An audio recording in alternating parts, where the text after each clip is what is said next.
우리가 함께 읽은 24장, 레위기 24장의 말씀은 등잔불 그리고 진설병에 관한 규정들에 대한 말씀들이 좀 나오고요. 25장으로 넘어가면 안식년과 신년에 대한 말씀을 우리에게 가르쳐주고 있습니다. 우리가 이제 24장에 보면은 2절에 이스라엘 자손에게 명령하여 불을 켜기 위하여 감람을 찌어낸 순결한 기름을 4개로 가져오게 하여 계속 등잔불을 켜두라. 그러니까 등잔에 쓸 기름도 이렇게 구별했거든요. 감람나무 그 기름 감람유를 가지고 잘 이렇게 정제를 해서 순결하게 만들어서 거기에 등잔에 쓸 기름을 준비하고 그 등잔은 어디다가 놨냐 보면 3절에 보면 아론은 회막안 증거계 휘장 밖에서 저녁부터 아침까지 여호와 앞에 항상 등잔불을 정리할지라. 회막안 증거계 휘장 밖이에요. 그러니까 어디냐면 제가 말씀드린 것처럼 지성소를 만든 지성소의 휘장 바로 밖에. 그러니까 어디예요? 성소죠. 그러죠. 성소 안에 3분의 1을 휘장을 쳐가지고 그 안을 지성소라고 그러고 그 지성소 안에 증거계가 있잖아요. 법계가. 그리고 휘장 밖에 거기는 성소죠. 3분의 1은. 무슨 말이 이해가시죠? 그리고 그 성소를 둘러싸고 있는 이제 천장이 없는 울타리만 되어 있는 곳을 성전 뜰이라고 합니다. 그래서 성전 뜰에는 뭐가 있을까요? 번제단도 있고 물두멍도 있고 그래서 거기서 짐승을 잡아서 태워서 제사를 드리기도 하고 씻기도 하고는. 그래서 이제 이 등잔은 어디에 있냐면 지성소 휘장 밖에 왼쪽에다 둬요. 왼쪽에다가 7개 이렇게 등잔이 켜질 수 있도록. 그리고 오른쪽에는 뭐가 있느냐? 그 휘장 바로 밖에 앞에 오른쪽에는 진설병 떡상이 있습니다. 이렇게 있는데 항상 등잔불을 켜는데 언제부터 언제까지? 3절에 언제부터 언제까지요? 저녁부터 아침까지. 그러니까 해가 떨어지면 이제 캄캄해지잖아요. 낮에는 빛이 있으니까. 그러면 등잔불을 켜는 거죠. 그리고 다음날 해 뜰 때까지. 왜 이런 등잔불을 켜냐 하는 것은 하나님은 언제나 빛이시고 주무시지 않고 하나님은 항상 깨어 계시는 하나님이시다. 그래서 하나님의 임재의 상징인 증거계 바로 휘장 앞에 이 등불을 켜서 하나님이 빛이시고 하나님은 항상 깨어 계시는 하나님, 그런 하나님인 것을 알게 하시는 거죠. 그 빛이신 하나님이 이 땅에 오신 분이 누구예요? 예수님이죠. 나는 빛이라, 빛으로 오셨잖아요. 그리고 그분이 어떻게 하세요? 항상 빛으로 우리와 함께 하죠. 그 이름이 뭐예요? 임마누엘이죠. 다 이런 연결이 다 돼 있는 부분들이죠. 자, 그 다음에 이제 떡상이 하나 나와요. 5절에 보면 너는 고운 가루를 가져다가 떡 12개를 구워. 12개를 굽는 것은 각 이스라엘 지파를 상징하는 한 덩이씩 12지파니까 12개를 구워서 2줄로 6개씩 2줄로 떡상에다 놓는데 이 떡이 좀 커요. 여기는 10분의 2 에바라고 그러면 한 2, 3kg 정도 돼요. 한 덩이가 2, 3kg면 상당히 많아요. 그죠? 상당히 큰 떡들을 이렇게 두어서 그 떡을 이제 진설병 위에 2줄로 한 줄에 6씩 이렇게 진설했다. 이것은 왜 그러느냐? 이스라엘 자손을 위한 것이라는 거예요. 뭐예요? 모든 생명이 먹어야 사는 거 아닙니까? 그러니까 하나님 앞에 우리 옛날 우리 조상들이 음식 차려놓고 영혼이 와서 귀신이 와서 잡수라고 한 게 아니고 모든 이 음식 먹는 생명의 근원이 누구에게 있다? 하나님께서 있다. 하나님이 우리에게 그런 생명을 주고 모든 양식을 주시는 분이다.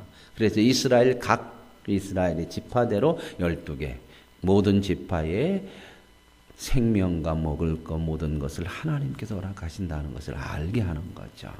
그래서 이 떡은 안식일마다 이렇게 설정을 해요. 안식일마다 이렇게 차려놓는데 안식일이 지나면 이 떡은 누가 먹냐? 누가 먹어요? 제사장들이 먹어요. 제사장들이 먹을 수 있도록 그걸. 그 다음에 이제 10절에 보면 이런 단어가 나와요. 이스라엘 자손 중에 그의 어머니는 이스라엘 사람이고 아버지는 애굽 사람인데 어떤 사람이 나가서 한 이스라엘 사람과 진영 중에서 싸우다가 이스라엘 여인의 아들이 여호와의 이름을 모독하고 저주했더라. 그러면 어떻게 해야 되느냐? 한쪽은 이스라엘 여인이고 어머니는 이스라엘 사람, 아버지는 이방 사람이죠. 반절밖에 이스라엘 사람이 아니죠. 그래도 그 자녀가 하나님을 모독하면 그건 하나님 앞에서 심판을 받아야 된다. 그러니까 반절만 이스라엘 여인이라 하더라도 자녀들을 잘 교육을 해야 되는 거죠. 이런 부분들이 여기서 이제 엄격하게 하나님의 백성으로서의 법으로 다스리게 된다 하는 그런 내용들이 나오고요. 그 다음에 이제 17절 이하에 보면은 이게 이제 눈에는 눈으로 이에는 이로 막 그래서 막 내가 이렇게 복수한다 그런 의미가 아니고 이 당시에 이 말씀을 하신 것은 말하자면 갑질을 못하게 하는 거예요. 갑질.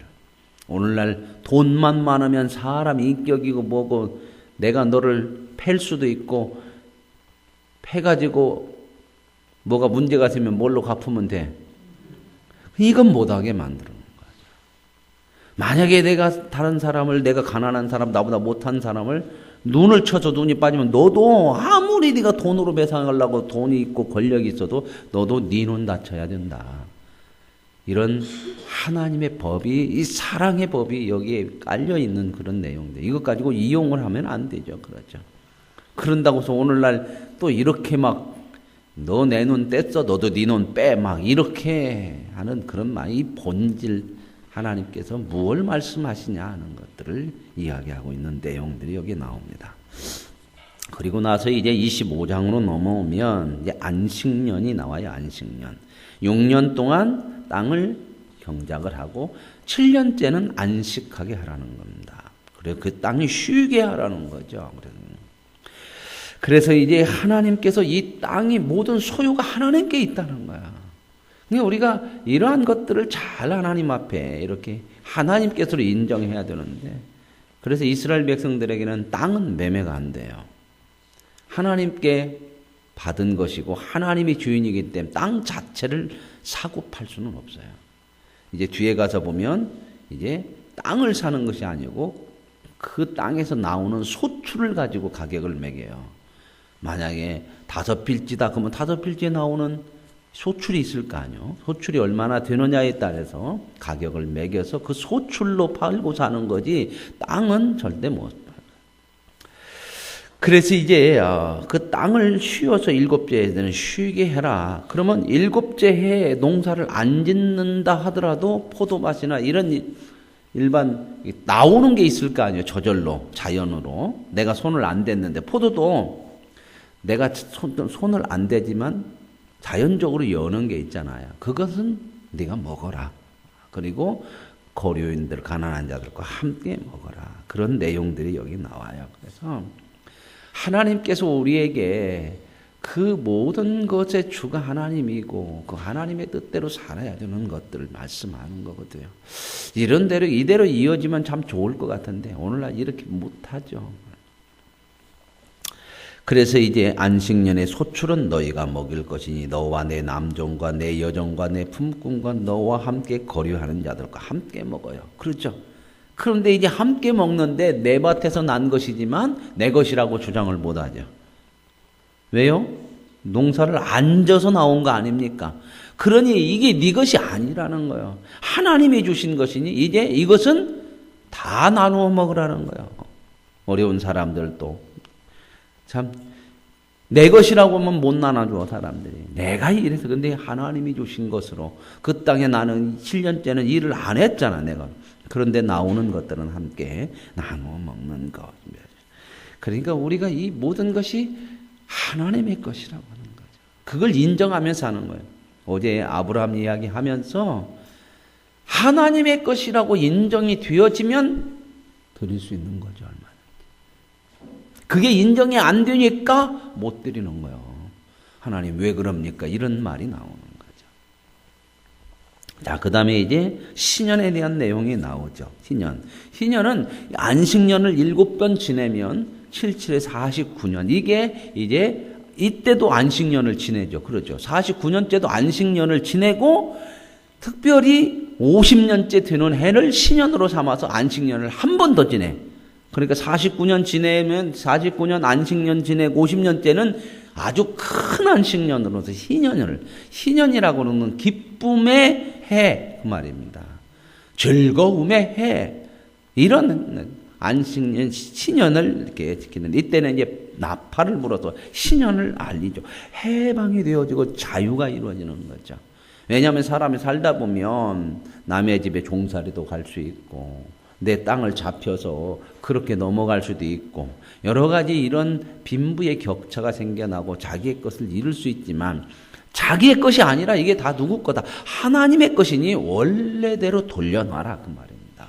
그래서 50년째 되는 애는 종도 다 돌아와야 되고, 땅도 잡혔으면 다 물러야 되고, 이렇게 해서 모든 사람들을 자유하게 하나님의 사람으로서 자유한 삶을 살아갈 수 있도록 모든 것을 회복시키는 거죠. 하나님은 이렇게 우리의 모든 삶을 회복시켜 가시는 거거든요. 그래서 10절에 너희는 50년째 해를 거룩하게 하여 그 땅에 있는 모든 주민을 위하여 자유를 공포하라. 이 해는 너희에게 신년이니 각각 자기의 소유로 돌아가고 가족에게로 돌아가라. 그래서 이제 이런 신년에 대한 말씀을 하고요. 13절에 보면 이런 얘기가 나와요. 이 신년에는 너희가 각기 자기의 소유지로 돌아갈지라. 내 이웃에게 팔든지 내 이웃의 손에서 사거든 너희 각 사람은 그 형제를 속이지 말라. 그 신년의 수의 연수에 따라서 너는 이웃에게서 살 것이요 그의 소출을 얻은 연수를 따라서 내게 팔 것인죠. 땅은 못 파니까 이제 신년에 이제 값을 매길 때 어떻게 값을 매겨? 소출에 따라서 값을 매기는데, 신년 되면은 다 도로 물러줘야 하잖아요. 돈 받고 물러주는 것이 아니라 다 그냥 주는 거예요. 그러니까, 신년이 5년 남았어. 그러면 5년을 계산을 어떻게 하냐? 5년 남았는데 내가 저 사람 걸 이렇게 담보로 잡을 수 있단 말이에요, 땅을. 그러면 땅은 사는 것이 아니고 담보로 잡는데 5년 동안 나올 소출을 계산하라는 거예요, 소출. 그러면 소출이 쌀 10가만이다. 그러면 거기에 상당하는 값을 주고 그것을 잡을 수 있고, 만약에 10년 남았다. 그러면 10년에 나올 소출들을 계산해가지고, 무슨 말인지 이해하시죠? 그래서 이렇게 신년이 될 때에 도로 줄 것을 신년으로부터 남은 기간을 소출이 얼마나 되냐를 따라서 이렇게 그것을 담보를 잡을 수 있겠다 하는 거죠. 그러면서 너희 각 사람은 자기 이웃을 속이지 말고 내 하나님은. 그러니까 이게 소출이나 이런 것들도 파는 사람도 그렇고 사는 사람도 하고 정직하게 하라 그 말입니다. 속이지 말라. 만약에 2가마니밖에 안 나오는데 10가마니 나온다. 그렇게 속이면 안 되고, 또 10가마니 나오는데 2가마니밖에 안 나오는 거야. 이렇게 해갖고 사서도 안 되고. 그래서 여기에서 이웃 속이지 말고, 이웃 속이지 않는 거 하나님 경외하는 거다. 정직하게 하라는 겁니다. 그저께 어떤 분이 좀 만났더니 목사님인데 어디 멀리서 이쪽으로 왔는데 교회를 하나 하고 싶어서 교회를 사는데 그분이 속였대요. 속였어. 그렇게 하면 안 되는데, 그죠? 정직해야 되죠. 속여가지고 이렇게 사가지고 6억도 안 나가는 건물 내놨는데 그것도 안 나가는데 그 사람이 뭔지도 와갖고 모르니까 그냥 8억이라고 하고 팔아먹어갖고 나중에 그걸 알아서 얼마나 마음에 상처를 받은지 그 목사님이 그 얘기를 하더라고요. 네? 부끄럽게 그 건물 소유주가 어떤 여자 목사님이라고 그래요. 이렇게 참 아이고 참 사람이 돈이라는 것에 이게 속이면 안 돼요. 속이면. 그죠? 정직하게. 더 가져가고, 왜 속여요? 더 갖고 싶은 마음이잖아요. 그죠? 그거 내려놓고 정당하게 해야 돼요.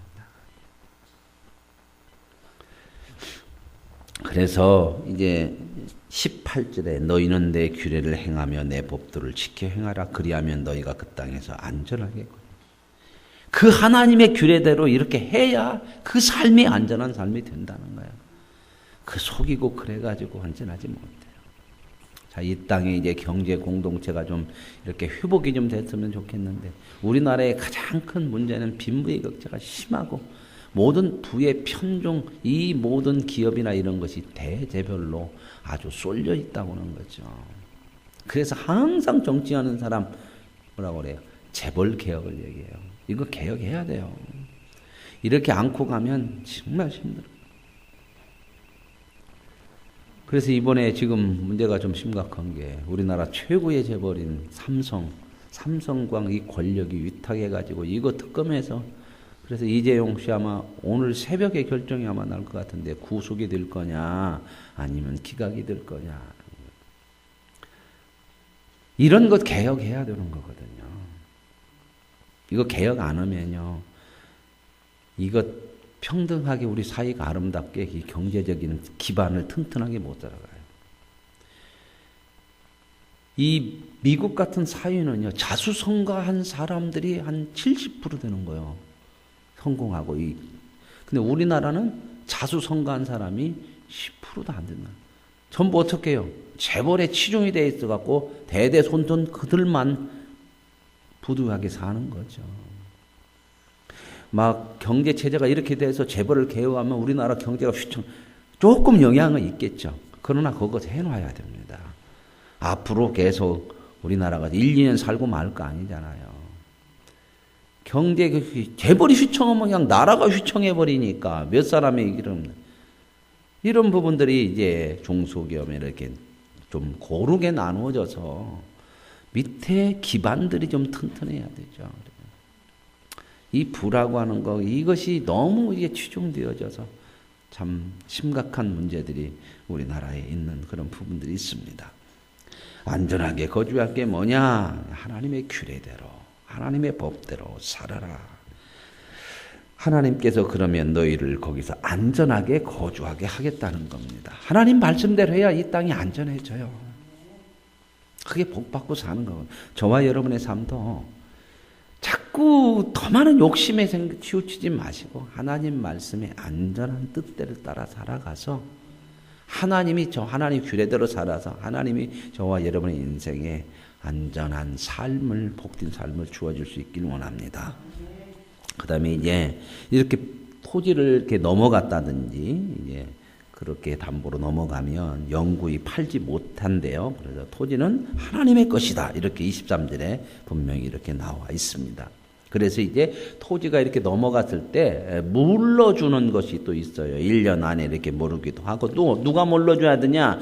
어려우니까 넘겼을 거 아니요. 그러죠. 그러면 가장 가까운 형제가 해야 되고, 형제가 없으면 가장 가까운 친척으로 이렇게 차근차근 해야 된다는 거죠. 그래서 그 토지를 물러가지고 돌려주라는 거예요. 이것을 한 사건이 하나가 있어요. 성경에. 이렇게 한 사건이. 어디에 나와요? 몰라요? 토지 물러준 거? 룻기에 나와요. 룻기에 보면 보아스라고 하는 사람. 그러죠? 그 룻기에 보면 나오미가 자기 남편과 함께 모압 지방으로 갔다가 다시 어려워서 남편 죽고 다시 다 죽고 과부 셋만 남았죠. 근데 하나는 그 땅에 남고 나오미는 끝까지 어머니 따라오겠다 해서 데리고 왔죠. 그렇죠? 왔는데 이제 다 팔고 넘어가고 다 토지도 다 넘어갔는데 이제 어떻게 할 수가 없어요. 그런데 이제 나중에 이제 이 룻이 이삭주로 가가지고 보아스하고 만나가지고 이제 보아스하고 이제 좀 가까워지는 그런 관계가 되죠. 그럴 때에 이제 이 집안에 땅 모든 것을 물러야 되는데 누가 물을 거냐? 그럴 때에 이 보아스가 그 집안의 친척이에요. 나오미네 친척이에요. 그래 가까운 친척이 제일로 가까운 친척이니까 그 사람이 물으려고 하는데 그 땅 주인한테 내가 물르겠다 그래가지고 결국 그 모든 것을 이 보아스가 찾아가지고 물러주고 그 나오미에게로 돌려주죠. 그리고 나중에 이제 결국은 룻하고 보아스하고 결혼하게 되죠. 그죠? 결혼해서 이렇게 가요. 그 사건이 이제 그 룻기에 나와 있어요. 물으는 거 이런 부분들이요. 그 다음에 이제 35절 이하에 보면 내 형제가 가난하게 되어 빈손으로 내게 돼 있거든 너는 그를 도와 거점이나 동거인처럼 너와 함께 생활하게 하고 그리고 뭐 하지 마라 이자 받지 말아라 빌려주면 내 형제 중에서 가난한 사람 빈손이야 그럴 때는 빌려줘 갖고 이자 받지 말아라. 물론 형제 아닌 동족이 아닌 다른 민족 사람들에게는 이자 받을 수 있어요. 그러나 이렇게 한 형제, 한 가족, 한 민족 이런 속에서는 그것도 이제 아무나 그러는 게 아니고 가난해서 아무것도 없는 사람 그런 사람들에게는 이자를 받지 말고 네가 함께 생활하고 또 이자도 받지 않고 그렇게 해서 그를 살려내라고 하는 거죠. 그 다음에 이제 39절에 보면 너와 함께 있는 내 형제가 가난하게 되어 내게 몸이 팔리거든 가까운 형제인데 가난해서 이제 종으로 같이 이렇게 품꾼으로 종으로 두르면 종으로 부리지 말고 품꾼으로 일꾼으로 싹을 죽은 일꾼으로 이렇게 대우를 해주라는 거야. 같은 형제, 같은 민족이라면 그렇게 해라. 이런 말씀드리죠.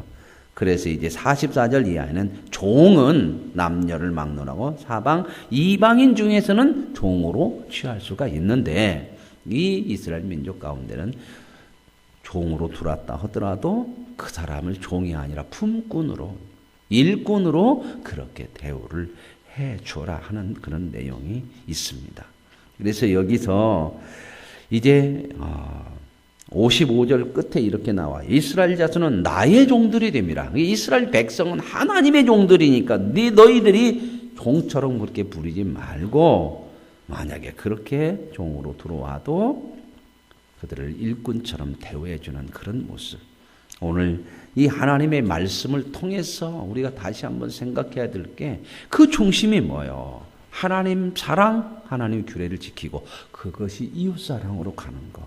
그런데 그렇게 하는 것이 저와 여러분의 인생의 복이고 하나님이 저와 여러분의 삶을 안전하게 지키시는 복된 삶이 될 수 있다고 하는 거 오늘 말씀을 통해서 생각해 보시고 늘 하나님의 뜻을 따라 살아가는 가장 안전한 복 있는 인생을 살아가는 은혜가 있기를 원합니다. 하나님 아버지 감사합니다.